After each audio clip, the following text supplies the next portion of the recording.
욥기 4장 5장 읽겠습니다. 대만 사람 엘리바스가 대답하여 가로되 누가 네게 말하면 네가 염증이 나겠느냐? 날지라도 누가 참고 말하지 아니하겠느냐? 전에 네가 여러 사람을 교훈하였고 손이 늘어진 자면 강하게 하였고 넘어져 가는 자를 말로 붙들어 주었고 무릎이 약한 자를 강하게 하였거늘 이제 이 일이 내게 임함에 네가 답답하여 하고 이 일이 내게 당함에 네가 놀라는구나. 네 의뢰가 경외함에 있지 아니하냐? 네 소망이 내 행위를 완전히 함에 있지 아니하냐? 생각하여 보라. 죄 없이 망한 자가 누구인가? 정직한 자의 끊어짐이 어디에 있는가? 내가 보건대 악을 밭갈고 독을 뿌리는 자는 그대로 거듭나니 다 하나님의 입기운에 멸망하고 그 콧김에 사라지느니라. 사자의 우는 소리와 사나운 사자의 목소리가 그치고 젊은 사자의 이가 부러지며 늙은 사자는 움킨 것이 없어 죽고 암사자의 새끼는 흩어지느니라. 무슨 말씀이 내게 가만히 임하고 그 가는 소리가 내 귀에 들렸었나니 그 사람이 깊이 잠들 때쯤 하였으니라. 내가 그 밤에 이상으로 하여 생각이 번거로울 때에 두려움과 떨림이 내게 이르러서 모든 골절이 흔들렸었느니라. 그때 영이 내 앞으로 지나매 내 몸에 털이 쭈뼛하였었느니라. 그 영이 서는데 그 형상을 분변치는 못하여도 오직 한 형상이 내 눈앞에 있었느니라. 그때 내가 조용한 중에 목소리를 들으니 이르기를 인생이 어찌 하나님보다 의롭겠느냐? 사람이 어찌 창조하신 이보다 성결하겠느냐? 하나님은 그 종이라도 오히려 믿지 아니하시며 그 사자라도 미련하다 하시나니 하물며 흙집에 살며 티끌로 털을 삼고 하루살이에게라도 눌려 죽을 자이겠느냐? 조석 사이에 멸함받으며 영원히 망하되 생각하는 자가 없으리라. 장막주를 그들에게서 뽑지 아니하겠느냐? 그들이 중간이 지혜가 없느니라. 부르짖어 보아라. 내게 오면 응답할 자가 있겠느냐? 거룩한 자 중에 내가 누구에게로 향하겠느냐? 분노가 미련한 자를 죽이고 시기가 어리석은 자를 멸하느니라. 내가 미련한 자의 뿌리 박는 것을 보고 그 집을 당장에 저주하였노라.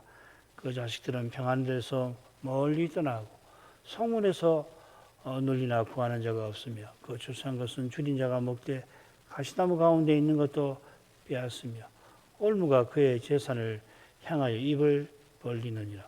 재앙은 티끌에서 일어나는 것이 아니요 고난은 흘려서 나는 것이 아니라 인생은 고난을 위하여 난다니 불태가 위로 나름 같으니라. 나 같으면 하나님께 구하고 내일 하나님께 의탁하리라. 하나님은 크고 측량할 수 없는 일을 행하시며 기이한 일을 셀 수 없이 행하시나니 비를 땅에 내리시고 물을 밭에 보내시며 낮은 자를 높이 드시며 슬퍼하는 자를 훈기시켜 안전한 곳에 있게 하시느니라. 하나님은 게으른 자의 개교를 파하사 그 손으로 하는 일을 이루지 못하게 하시며 간교한 자로 자기 개울에 빠지게 하시며 사특한 자의 개교를 패하게 하시므로 그들은 낮에도 캄캄함을 만나고 대낮에도 더듬기를 밤과 같이 하느니라.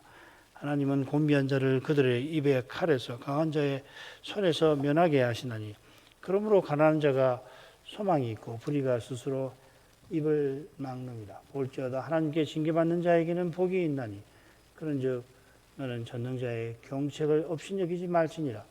하나님은 아프게 하시다가 싸매시며 상하게 하시다가 그 손으로 고치시나니 6가지 환난에서 너를 구원하시며 7가지 환난이라도 그 재앙이 내게 미치지 않게 하시며 기근 때의 죽음에서 전쟁 때의 칼군세에서 너를 구속하실 터인즉 네가 혀의 채찍을 피하여 숨을 수가 있고 멸망이 올 때에도 두려워 아니할 것이라. 네가 멸망과 기근을 비웃으며 들짐승을 두려워 아니할 것은 밭에 돌이 너와 언약을 맺었고 들짐승이 너와 화친할 것입니다. 네가 네 장막의 평안함을 알고 네 우리를 살펴도 이런 것이 없을 것이며 네 자손이 많아지면 내 후예가 땅에 풀 같을 줄을 네가 알 것이라. 네가 장수하다가 무덤에 이르니 혹시다니 그 기한에 운반되어 올리움 같으리라. 볼지어다 우리 연구한 바가 이 같으니 너는 듣고 네게 유익된 줄 알지니라. 욥이 새 친구 방문직 후에 자기 생일을 탄식했죠. 얼마나 처절한지 욥의 그 탄식, 욥기 3장 마지막 표현에 묻어납니다. 평강도 없고 안온도 없고 안식도 없고 고난만 임하였구나. 이 탄식은 욥의 악창이 시간이 갈수록 극심한 고통을 안겨주었기 때문만은 아닙니다. 잠을 이루지 못하는 극심한 고통 가운데에서 첫째 재앙의 괴로운 기억이 욥의 마음을 계속 핥히고 있기도 했을 겁니다만은 아울러 친구들의 싸늘한 시선과 차가운 태도에서 욥은 고난이 임한 것을 뼈가 시리게 느낀 것 같습니다. 고난이 불청객처럼 들이닥치더니 떠날 줄 모르고 아예 안방을 차지해버리는 것 같아 욥의 마음이 두려움과 괴로움에 시달리는 것 같습니다. 이것은 이제 욥기의 절반이 넘는 긴 분량에 이어지는 친구들과 욥의 논쟁에서도 짐작됩니다.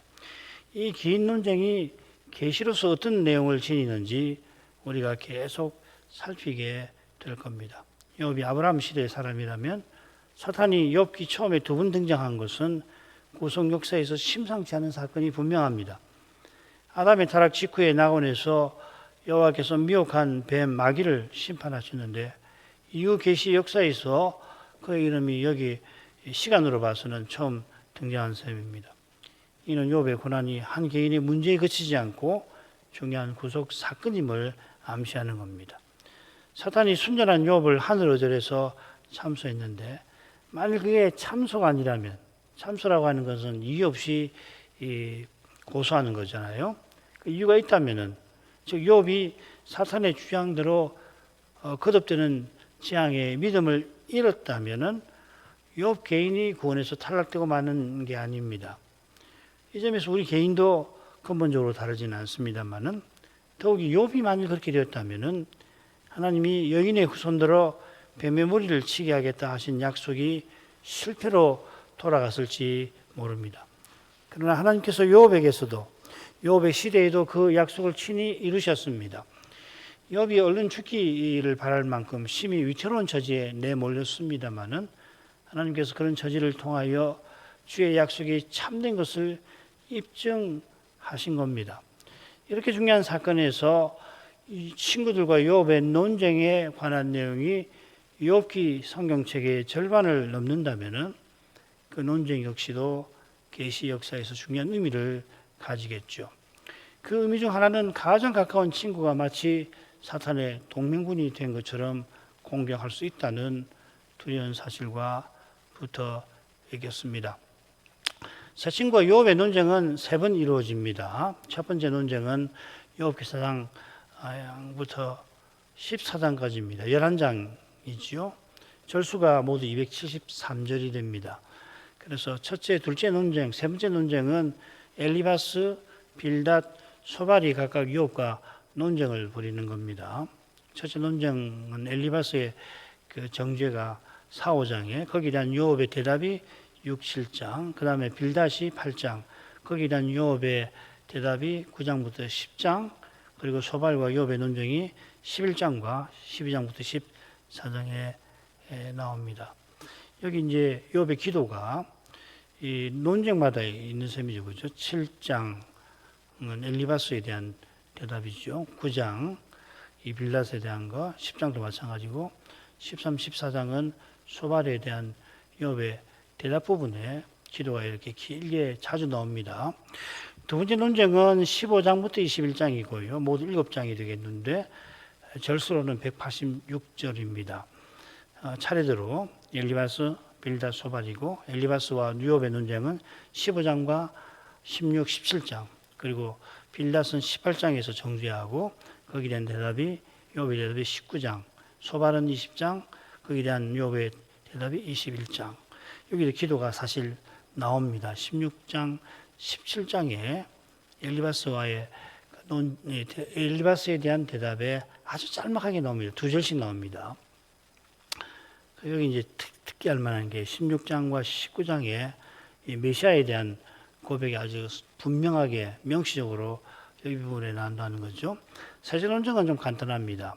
22장부터 26장 5장인데 절수는 확 줍니다. 92절입니다. 엘리바스가 다시금 책망하는데 22장이고 욥이 거기에 대해서 대답을 23, 24장에서 합니다. 그리고 빌닷이 정지하는데 아주 짧습니다. 이게 몇 줄 안 됩니다. 그리고 욥이 거기에 대해서 대답을 하게 됩니다. 논쟁이 전개될수록 분량이 줄지요. 절수를 보는 게 좋습니다. 셋째 논쟁은 둘째 논쟁의 절반 분량쯤 되지요. 첫째 논쟁에는 3분의 1 분량입니다. 따라서 둘째 논쟁은 첫째 논쟁의 3분의 2 분량이 되겠죠. 분량은 점점 크게 주는 반면 논쟁은 그만큼 격해질 겁니다. 이는 욥의 기도가 첫째 논쟁에서는 끊이지 아니한 한편 둘째 논쟁에서는 아주 짧게 16장의 2절, 17장의 2절 스쳐가듯이 나오고 셋째 논쟁에는 아예 나오지 않는 것과 붙어 있습니다. 아울러 기도가 사라지기 시작하는 둘째 논쟁에 욥의 메시아 고백이 나오는 점은 주목할 만하죠. 물론 이런 고백이 셋째 논쟁에서도 기도와 더불어 사라질 겁니다. 이 논쟁의 주제와 내용이 이 논쟁이 남긴 교훈을 살피는데 당연히 중요하겠죠, 그죠? 워낙 내용이 많으니까 지금 여기서 한두 마디로 말씀드리기는 어려울 것 같으네요. 23장이나 되니까. 그럼 첫째 논쟁으로 가보죠. 엘리바스의 훈계로 하겠습니다. 4, 5장인데 엘리바스가 마침내 입을 열어 욥을 책망합니다. 엘리바스가 세 번의 논쟁에서 늘 먼저 발언을 하는데 첫째 논쟁에서 그의 발언이 가장 깁니다. 줄거리를 보겠습니다. 좀 길지요. 1, 2절이 머릿말이 됩니다. 엘리바스가 욥을 훈계하겠다 하는 뜻을 밝힙니다. 그리고 4장 3절부터 6절에 엘리바스가 훈계를 합니다. 전에 다른 일을 훈계하던 욥을 내가 훈계하겠다 하는 거고요. 내 훈계를 잘 받으라 하는 겁니다. 그런 다음에 훈계의 내용이 나오는데 훈계의 근거가 되겠는데요. 내용이라고 해야 될 수 있겠습니다. 하나님의 통치에 관한 겁니다. 악을 바꾸면 그대로 거둔다 하는 겁니다. 이런 가르침을 그 다음에 자기가 계시로 받았다 하고서 4장 12절부터 21절에 밝힙니다. 그러니까 내가 계시를 받은 것을 가르치니까 잘 들으라 이 말이겠죠. 그런 다음에 엘리바스가 제안을 해요. 5장 1절부터 8절. 거기 8절이 핵심인데 나 같으면 하나님께 구하고 어떡하리라. 내 말 들어라 이 말이죠. 그죠? 그리고 다시 이제 하나님의 다스림에 대해서 처음보다 좀 더 넓게 균형 있게 이야기를 하긴 하는데 그러나 결국 말하고자 하는 것은 하나님은 교회란 자를 심판하신다. 심판에 대한 경고가 두드러집니다. 그러고서 엘리바스가 다시금 훈계합니다. 너는 전능자의 경책을 없이 여기지 말라. 자기의 훈계가 곧 전능자 하나님의 경책이다 이 말이죠. 그리고 5장 27절이 맺은 말인데 볼지어다 우리의 연구한 바가 이 같으다. 내가 개인으로 말하는 게 아니라 우리가 연구한 바를 이렇게 너에게 일러주는 것이니까 잘 듣길 바란다 이 말이겠죠. 네, 이런 내용이 바로 밑에 간단하게 썼으니까 읽어보시면 되겠습니다. 그러면 머릿말로 가죠. 대만 사람 엘리바스가 대답하여 가로되 누가 네게 말하면 네가 염증이 나겠느냐 날지라도 누가 참고 말하지 아니하겠느냐. 1절은 접속사가 나옵니다. 그러자 이렇게 번역할 수 있습니다. 이 접속사는 엘리바스가 대답했다. 그러자 엘리바스가 대답했다 하는 표현이 짝을 이루지요. 엘리바스가 욥기 3장에서 욥이 탄식한 데 대해서 대답을 한 겁니다. 욥이 이미 친구들의 차가운 시선과 태도에 고난만 임하였구나 하고 하나님 앞에 괴로운 심정을 토한 것입니다마는 친구들은 그러면 차가운 태도를 거두고 차라리 자기 곳으로 돌아가면 좋으련만 욥의 면전에서 더 엄격한 가혹한 태도를 취하는 겁니다. 누가 네게 말하면 네가 염증이 나겠느냐. 엘리바스는 이렇게 말합니다. 원문대로 살려서 원문은 이렇게 되어 있습니다. 누가 말 한마디 건네려 시도한다면. 그러니까 자기가 얼마나 신중하게 지금 욥에게 말하려 하는지를 이런 식으로 내가 말 한마디를 꺼내려고 해보는데 네가 염증을 낼 거냐 이 말이죠. 이 염증이 난다고 새겼단 말이에요. 5절에서는 답답하다 이렇게 되어 있고요. 욥이 전에는 새겨져 있습니다. 욥이 전에는 신이 난 듯이 다른 사람을 훈계하다가 이제 자기가 훈계받을 처지가 되니까 답답해하는구나. 엘리바스가 저기 책망하는 겁니다. 이 낱말이 욥기 한 번 더 나오는데 욥이 하는 말에 이렇게 나옵니다. 이제 주께서 나를 곤곡해 하시고 나의 무리를 패격해 하셨나이다.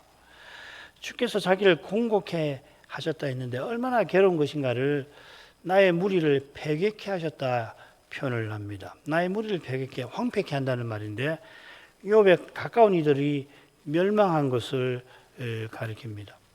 같은 낱말을 쓰긴 했지만은 엘리바스가 자기 생각과 처지에서 파악하려고 하는 욥의 형편과 친구들의 시선에 욥이 겪고 있는 자신의 형편이 퍽 다르지요. 엘리바스는 욥이 죄지어서 그렇게 되었다고 쉽게 단정하지만 욥은 자기가 그렇게 된 이유를 전혀 알지를 못합니다. 두 사람의 인식 차이가 이렇게 큰 만큼 욥의 처지가 얼마나 괴로운지 사람의 생각을 심지어 말씀의 깨달음도 넘었습니다. 엘리바스 깨달음을 넘어서는 거죠. 물론 욥의 깨달음도 그렇습니다. 이런 것을 무시하면서 엘리바스는 자기가 신중하게 말을 건넬 테니 욥이 만일 자기 말을 듣지 않으려 한다면 그거 옳지 않다 점잖게 타이르듯이 말하는 겁니다. 게다가 엘리바스는 바로 이어서 누가 참고 말하지 아니하겠느냐 덧붙입니다. 욥의 처지가 얼마나 심각한지 아는 이라면 못 본 채 할 수 없다 하는 겁니다. 이것은 자기가 신중하게 말을 건네는 태도가 얼마나 대단한 건지 얼마나 훌륭한 것인지를 넌지시 드러내려는 것 같습니다. 욥이 이런 자기의 충언과 책망을 듣지 아니한다면 얼마나 잘못된 것인가를 알라고 하는 것 같습니다. 그러나 욥처럼 고난받은 이라면 욥만큼 고난받는 처지가 얼마나 괴로운 것인가 나는 짐작할 수도 없다 고백하면서 감히 무슨 말을 고난받는 이에게 건네려 아니할 것입니다.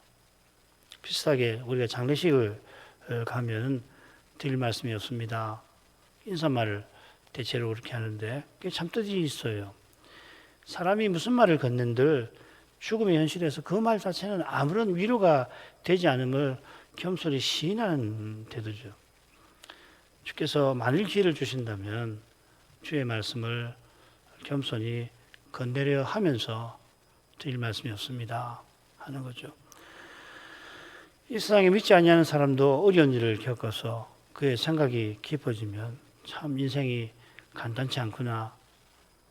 그러면 남의 고통에다 대고 함부로 말하지 않으려 합니다만은 요즘 심리학에 보면 특별히 이 고통의 문제에 대한 관심이 많고 그래서 심리학자나 상담가들이 다들 이런 말 하잖아요. 그러나 자기가 말씀을 깨닫는다 자부하는 사람은 게다가 자기가 별 어려움 없이 잘 믿는다고 무슨 어려움이나 괴로운 일이나 그런 것이 없어서 나는 잘 믿는다 착각하는 사람은 너무 쉽게 또 너무 가혹하게 말을 던지기 쉽습니다. 종교심만큼 사람을 오만하게 만드는 게 없습니다. 청년 바울이 이게 하나님을 섬기는 예라 하면서 결국 하나님의 교회를 철저히 탄압했던 것은 자신이 누구보다 하나님 뜻을 잘 알고 그 뜻을 누구보다 힘써서 받는다는 종교적 확신과 붙어 있는 겁니다. 믿음의 확신은 이 신념의 강화와 원래는 아주 비슷해 보이지만은 잘 분별 못할 수 있어요. 말씀의 거룩한 빛 가운데 비추면은 이건 빛과 어둠 같이 다르고 이 다른 것을 볼 수 있어야 하는 겁니다. 못 보면은 참 그 교회나 그 교회가 질서가 엉망이 되겠죠, 그죠? 이런 사람들이 나서서 뭘 하면은 그 사람들이 잘 믿는가 보다 하고서 그렇게 생각이 쉽단 말이죠. 말도 없고 조용하고 겸손하고 있는 듯 없는 듯 하는 분들이 얼마나 귀한 줄 알아야 되는데 사람이 그렇게 되지 못한단 말이죠. 그죠? 말도 잘하고 사교성도 있고 이런저런 배경도 있고 그러면은 그런 사람이 이 사람들의 관심과 인기를 끈단 말이죠. 그래, 그런 사람들을 뭐 직분에 추천한다든지 지지한다든지 그럼 어떻게 되겠습니까? 그럼 볼 거 없어요. 똑같이 되든지 아니면은 믿음의 길에 큰 낭패를 보는 거란 말이죠. 그걸 볼 수 있어야 된다고. 그 겸손한 자를 볼 수가 있어야 됩니다. 그럼 자기 겸손해야 돼요. 그 사람이 안 보입니다. 그 다음을 가죠. 전에 네가 여러 사람을 훈계하였고 손이 늘어진 자면 강하게 하였고 넘어져가는 자를 말로 붙들어 주었고 무릎이 약한 자를 강하게 하였거늘 이제 이 일이 내게 임하면 네가 답답해하여 하고 이 일이 내게 당하면 네가 놀라는구나. 네 의뢰가 경외함이 있지 아니하냐. 네 소망이 네 행위를 완전히 함에 있지 아니하냐. 엘리바스가 친구의 괴로운 처지를 보고서 견딜 수가 없어서 말 한마디 조심스럽게 건넨다면서 그 다음에는 그냥 훈계의 말을 저도 그만 빨리 읽었습니다만 본물 터지듯이 쏟아내죠. 그죠? 그 구절들이 오르신 말씀처럼 보이잖아요. 둘째 논쟁에서 엘리바스의 말을 듣고 욥이 토해내는 말을 생각을 했습니다. 저는 이 부분을 읽을 때 욥이 이런 말을 합니다. 이런 말은 내가 많이 들었나니 너희는 다 번뇌케 하는 아니자로구나. 엘리바스가 다시금 욥을 정죄하죠. 욥기 15장 둘째 논쟁입니다. 엘리바스의 말이 첫째 논쟁에서는 48절, 둘째 논쟁에서는 35절, 셋째 논쟁에서는 30절 기록되어 있습니다. 그래서 첫 번째, 둘째, 셋째 엘리바스가 말이 제일 많아요. 113절이고 빌닷, 소발이 49절 절반도 안 됩니다. 소발은 셋째 논쟁에서 아예 말을 하지 않는데 빌닷이 셋째 논쟁에서 6절만 말하기 때문에 결국은 49절 갔습니다. 엘리바스 말이 빌닷이나 소발보다 배가 넘습니다. 엘리바스가 세 친구 중 대표입니다. 그래서 나중에 제사를 부탁하라고 할 때 엘리바스에게 그렇게 명하시죠. 엘리바스의 말이 처음부터 짧지 않기도 합니다만은 그의 말이 많이 듣는 말, 쉽게 생각해서 하는 말이란 말이죠. 이 세상에서 혹은 이 교회에서 흔히 들을 수 있는 그런 말이란 말이죠. 쉽게 하는 말입니다. 욥은 엘리바스와 두 친구들이 많이 듣는 말로 번뇌케 하는 아니자라고 합니다. 이 번뇌케 하는 하고 이 아니자라는 표현은 서로 섞이지 아니하는 물과 기름처럼 함께 붙어 나올 수 있는 그런 표현이 아닙니다. 그렇게 쓸 수 없는 표현입니다. 번뇌케 하는 말씀드린 것 같은데 이 아말인데 이 낱말을 엘리바스가 이번 논쟁에서 3번이나 씁니다. 가령 욥들어 악을 바꾸는 자라고 넌지시 비난할 때 같은 낱말이 욥의 탄식에는 3장 10절에는 환난이라고 쓰여 있습니다. 욥이 이 환난 때문에 얼른 죽기를 바라는데 이런 불쌍한 욥을 엘리바스가 위로하러 왔다더니 욥을 악을 바꾸는 자라고 비난하면서 욥들을 더욱 환난을 겪게 하는 거죠. 이게 번뇌케 하는 아니자라고 하는 겁니다. 엘리바스의 첫 번째 교훈은 욥의 심각한 모순을 지적하면서 그의 마음을 쓰리게 만듭니다. 그래서 3, 4절, 5절, 6절 이 셋으로 나눌 수가 있겠습니다. 2, 3절과 6절이 서로 짝을 이루는 것 같아요. 이 두 부분의 내용을 들어서 욥의 훈계받지 아니하려 한다. 전에는 잘도 훈계하고 돌아다니더니 이제 욥 훈계받을 처지가 되니까는 네가 훈계 안 받으려고 하는구나 비난하는 것 같습니다. 먼저 6절부터 보는 게 좋을지 모르겠습니다. 6절에서 엘리바스는 욥의 의뢰와 소망을 운운합니다. 어문으로 새기면 네 의뢰가 네 경외함이 아니냐입니다. 이 의뢰라고 새긴 낱말이 성경에 2번 나와요. 시편 한 번 더 나오는데 거기는 정반대보다는 아주 다르게 망령된 데라고 새겨져 있습니다. 이 키슬라라는 말, 이 잠언에 자주 나오는 크실, 우매한 자와 이 동계 낱말입니다. 크실, 키슬라. 엘리바스가 하나님을 의뢰하는 것을 흔히 가리켜 쓰는 낱말, 바타나 또 하사, 이거 시편에 아주 자주 나오거든요. 그 대신 키슬라를 쓴 것이 그의 교묘한 조롱인지는 잘 모르겠습니다. 저는 점점 그렇게 생각이 돼요. 지금은 잘 모르겠어요. 지금은 조롱하는 거라고 단정하기 좀 어려워 보이는데 잘 모르겠습니다. 욥이 어리석을 만큼 의지하는 것이 하나님을 경외하는 일이구나 이렇게 말하는 것도 같습니다. 물론 욥이 여호와를 의뢰하며 경외한다고 말하는 것 같지만 욥이 살아가면서 의지하는 것이 어리석을 정도로 의지하는 것이 자기가 여호와를 경외하는 그것이라 말하는 겁니다. 좀 어려울 수 있는데 그 밑에 네 소망이 네 행위를 완전히 함이라는 표현과도 통합니다. 사실 전반절에 한글 개역처럼 하나님이 나오지 않습니다. 경외함이라고 할 함이 하나님 암시하는 거 아니에요, 그죠? 하나님이 나오지 않습니다. 근데 영어는 보니까 하나님을 집어넣어서 경외함이라고 그렇게 번역을 했는데 안 나옵니다.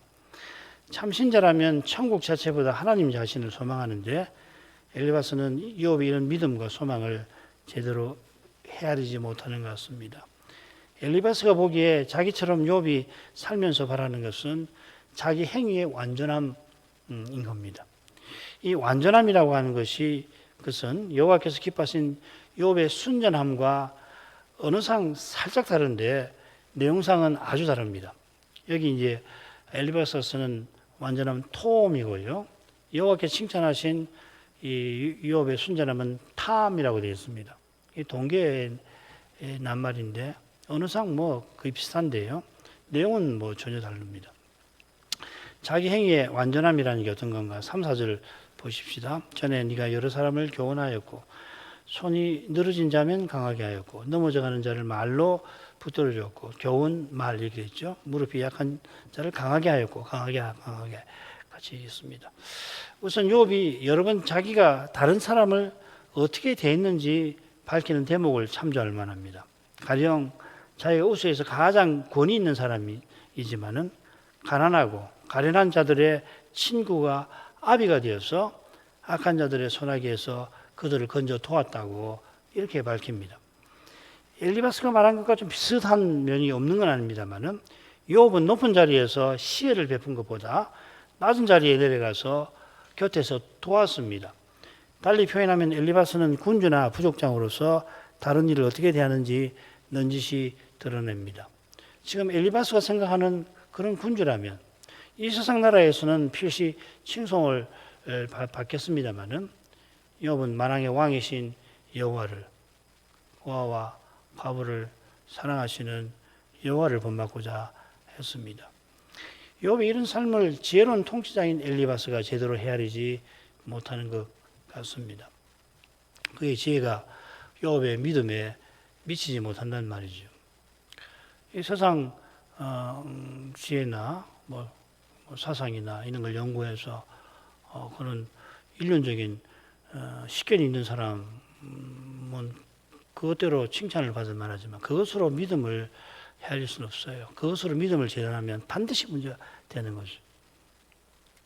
그러니까 결국은 조금만 살찌면 그 사람이 믿음으로 행한 그 좋은 점을 볼 수가 있는데 자기가 생각하는 그런 이 기준, 도덕적인 기준 이런 것에 맞지 않으면은 그 믿음을 볼 것이 아니라 자기의 도덕적 기준을 충족시키지 않았다고 비난하기 쉽단 말이죠. 말인지 모르겠는데 예를 들면 자기가 도와줬는데 감사하다는 말을 안 한단 말이에요. 자기 같으면은 남에게 도움을 받으면 아이 고맙습니다. 근데 어떤 사람은 그게 신중해서도 그렇고 너무 고마워서도 그렇고 어떻게 감사함을 표현해야 될지를 몰라가지고 안 할 수도 있고 때로는 못 할 수도 있단 말이죠. 그런데 아니 사람이 도움을 받았으면 감사하다고 해야지 말이죠. 감사하다는 말 한마디나 하지 않는데 그렇게 말한다면 그가 믿음으로 도운 것이라고 말할 수 있을까요? 그렇게 보기 어렵지 않아요. 사람이라는 게 그렇습니다. 지금 엘리바스가 지혜로운 통치자는 맞는데 그 기준으로 믿음으로 살아왔던 욥의 그 삶을 제대로 헤아리지 못한 거예요. 자기랑 비슷하다고 생각하지만은 욥의 이는 믿음으로 살아가는 삶을 제대로 헤아리지 못하고 있다는 겁니다. 자, 보십시다. 이런 엘리바스의 눈에 욥은 훈계받아 마땅한 자신의 저지를 도무지 받아들이지 못하는 아주 고집스럽고 교만한 사람이라는 거겠죠. 엘리바스가 이 일이 네게 임하매 했는데 이 일은 이 번역자가 새겨놓은 표현입니다. 여러 영역권도 이게 애매할 수 있으니까 비슷하게 새겨놓는데 대개 이걸 이 일이라고 하지 않고 환난이라고 이렇게 번역을 합니다. 욥기 3장 마지막에 나온 것처럼 고난으로 봐도 나쁘지 않을 것 같아요. 게다가 고난만 임하였다는 말이 나오니까 내게 당한다는 말이 임한다는 말이니까 그렇게 번역해도 되겠습니다. 이 일이 내게 이 일이 내게 당함에 그 다음에 이 당한다는 말이 나가라는 말인데 이 욥의 두 재앙에 나오는 말입니다. 몇 번 안 나오는 말인데요. 욥이 둘째 논증에서 하나님의 손이 나를 치셨구나 하면서 나를 불쌍히 여겨달라고 부탁합니다. 욥이 놀라는구나 한 것도 하나님의 저주에 두려워하는 모습을 암시합니다. 엘리바스가 이런 평가를 내릴 때 욥이 얼마나 괴로웠을지 이렇게 짐작됩니다. 이 나가라는 표현을 엘리바스가 의도적으로 썼을 가능성이 높습니다. 그 다음에 더 분명한데 7절부터 11절 생각하여 보라. 죄 없이 망한 자가 누구인가? 정직한 자의 끊어짐이 어디 있는가? 내가 보건대 악을 밭갈고 독을 뿌리는 자는 그대로 거두나니 다 하나님의 익기운에 멸망하고 그 콧김에 사라지느니라. 사자의 우는 소리와 사나운 사자의 목소리가 그치고 젊은 사자의 이가 부러지며 늙은 사자는 움킨 것이 없어졌고 암사자의 새끼는 흩어지느니라. 당장 이 사자 이야기를 왜 이렇게 길게 하는지 왜 이렇게 하는지 생각이 드실 겁니다. 엘리바스는 훈계받아 마땅한 욥이 훈계받는 것에 손살을 친다고 훈계하고서는 자기가 훈계하는 근거를 이어댑니다. 엘리바스는 생각해보라 합니다. 이 생각보다 기억이 낫습니다. 기억하라고 새기는 게 좀 더 나을 것 같습니다. 이 기억하다는 낱말을 욥은 여러 번 하나님께 기도하면서 읽었습니다. 기억하옵소서. 하나님이 자기 생명이 한 호흡 같음을 하나님께서 진흙처럼 자기 몸을 지으신 것을 기억해달라고 이렇게 연약한 생명이 한 호흡 같고 진흙으로 지음받은 이 연약한 자기를 기억하사 진노에서 벗어나게 해주십시오. 이럴 때 기억이라는 말을 씁니다. 언약을 기억하라는 말하고 비슷하죠. 이는 엘리바스가 욥들을 기억하라고 권하는 내용과 확실히 다릅니다. 엘리바스는 죄인이 하나님의 심판을 받아 반드시 망하는 사실을 욥의 괴로운 심정에 새겨 넣으려고 하는 거죠. 지금 욥은 재앙과 고난을 겪는 현실에서 자기가 순전함을 지킨 것, 자기에게 베푸신 은혜와 사랑을 기억해 주시기를 간절히 바라고 있지 않습니까? 엘리바스가 이 부분에서 망하다라는 낱말을 3번 씁니다. 7절에 망한, 9절에 멸망하고 11절에는 죽고 이렇게 번역되어 있습니다. 이는 엘리바스가 욥을 강하게 압박하고 있음을 잘 보여줍니다. 죄 없이 망한 자가 누구인가 하면서 악을 밭가는 자는 하나님의 기운에 멸망한다. 늙은 사자는 움킨 것 없어 죽는다. 하고서 엘리바스의 목소리는 차갑고 단호합니다. 욥이 자기 훈계를 받지 않으면 망할 거라고 경고하는 겁니다. 지금까지 엘리바스는 욥이야말로 죄 없는 자요 정직한 자라고 인정하며 칭찬했을 겁니다. 그러나 이제 그런 그를 악을 밭갈고 독을 뿌리는 자라 넌지시 비난합니다. 이 밭갈다는 표현이 욥기 2번 쓰입니다. 한 번 어디 나오냐면 추수 후에 욥의 500결이 소가 밭을 갈고 씨 뿌릴 준비하는 중에 스바 사람이 소와 나귀를 빼앗아 갔죠. 엘리바스가 혹시 이 재앙을 빗대서 이 소문을 들었잖아요. 이 재앙을 빗대서 욥을 정죄하려고 하는 거 아닐까요? 독이라는 낱말이 욥의 탄식에 나왔은 환난입니다. 욥이 환난 당한 것은 심은 대로 거둔 거라고 엘리바스는 비꼬는 거 아닐까요? 그 용어들을 추적해 가면은 그냥 읽을 때는 다 이 엘리바스 말도 옳다 생각되는데 용어들을 보면 굉장히 잔인한 사람 같아요. 그러나 욥은 자기가 엘리바스의 정죄를 받을 만한 사람이라면 자기 심은 것을 타인이 먹는 게 마땅하다고 고백합니다. 이런 욥에게 엘리바스는 하나님의 입김과 그 곱김에 멸망할 거라고 경고합니다. 이 표현은 하나님이 직접 무서운 심판 내리는 것을 가리키는 표현입니다. 욥이 이미 재앙당하여 죽음보다 깊은 고통을 겪고 있으면서 그러면서 가장 두려워하고 가장 싫어하는 그것을 엘리바스가 지금 언급하는 겁니다. 엘리바스의 말과 태도와 시선이 지금 욥에게 얼마나 큰 고통을 안겨주었을지 짐작하고 남음이 있습니다. 이 엘리바스가 사자들을 언급하며 경고를 이어갑니다.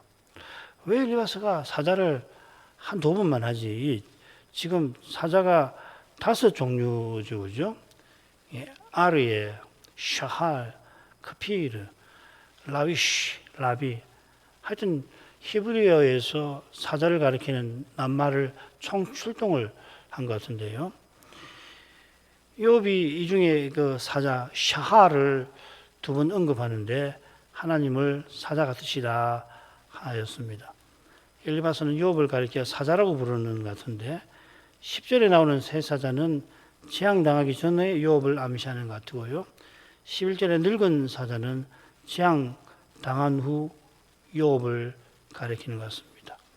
늙은 사자가 죽는다 하는 것과 암사자의 새끼들이 흩어지는 것, 물론 많은 것을 가리키겠습니다만은 암사자 새끼들이 흩어진다는 것은 욥의 자녀들의 죽음을 잔인하게 암시하는 거 아닐까요?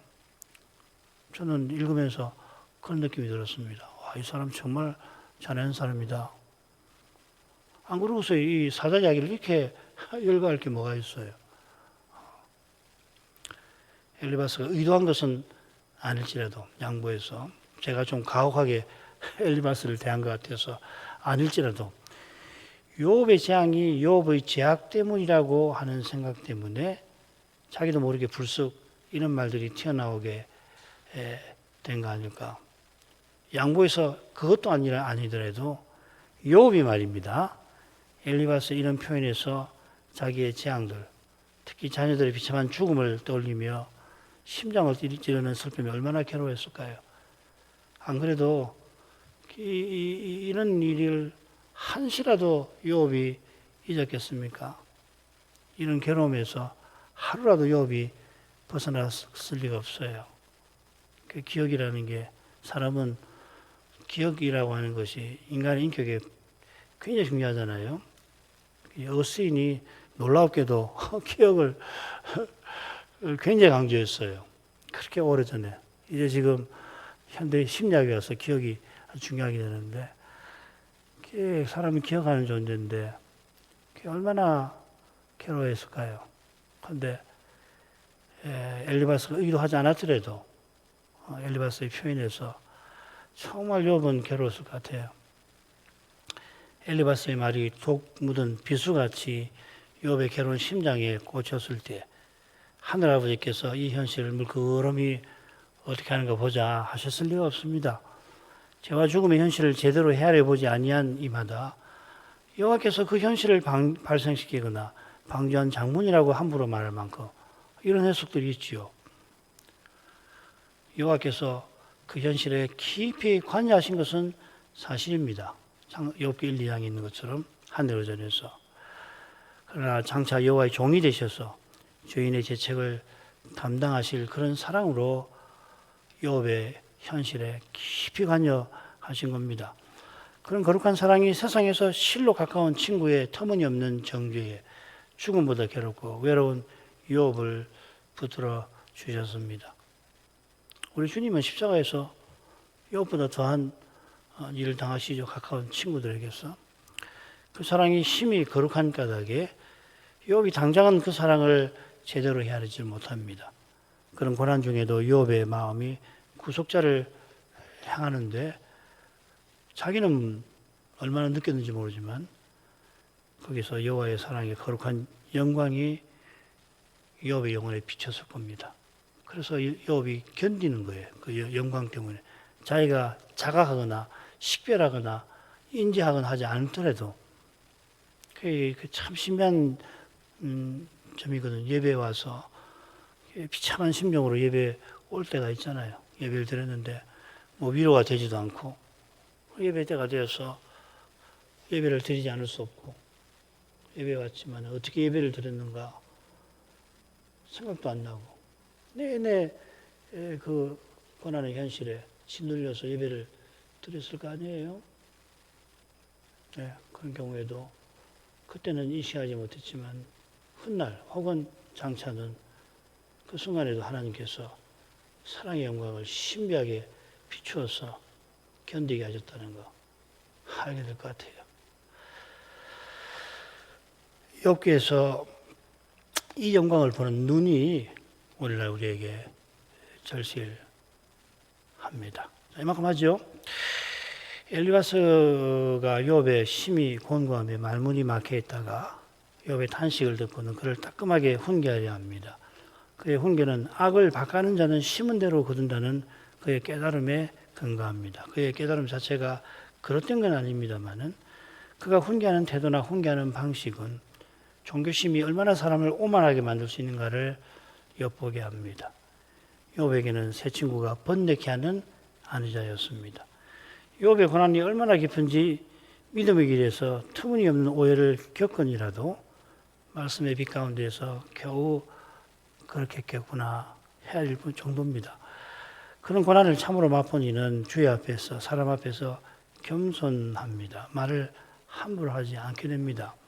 죄와 죽음의 권세를 이길 힘이 하나님께 있고 사유하심은 오직 그분의 사랑에 있음을 알고서 더욱 또 다시 오시는 그리스도를 바라보는 겁니다. 우리가 믿음의 길을 걷고자 하는 그 마음이 은혜의 선물임을 철저하게 깨달아야 할 것입니다. 자, 이런 기도 제목으로 잠시 말씀 전할 신학생 조사들을 위해서 드리는 기도 함께 잠시 드리죠.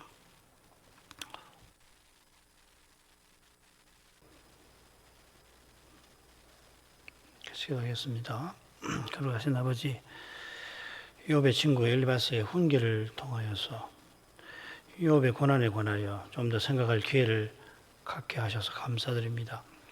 엘리바스와 두 친구가 큰 재앙 당한 욥을 위로하고 조문하러 왔지만은 욥이 얼마나 공고한지를 보고는 말문이 막혀 있다가 욥의 탄식을 듣고는 봇물 터지듯이 욥을 훈계하는 말을 잔인하게 쏟아냅니다. 엘리바스가 훈계하는 태도가 얼마나 교만한지 엿보면서 종교심이 무엇보다 미련한 인생을 오만하게 만드는 이 분명한 사실을 확인하게 됩니다. 참된 믿음은 말씀의 거룩한 빛 가운데에서 주의 영광 앞에 인생이 얼마나 죄인인지 얼마나 연약한 피조물인지 늘 깨닫고서 그리스도의 공효만을 전심으로 의지하면서 다만 보이신 영광의 목표를 향하여 성신의 도우심을 힘입어 겸손히 전진하게 되지만은 그러나 인생이 스스로 하나님 뜻을 이루려 하는 이 종교심은 태초의 뱀이 하와를 미혹하려 할 때 하나님과 같아지려는 교만에 이끌리지 않을 수 없게 되옵나이다.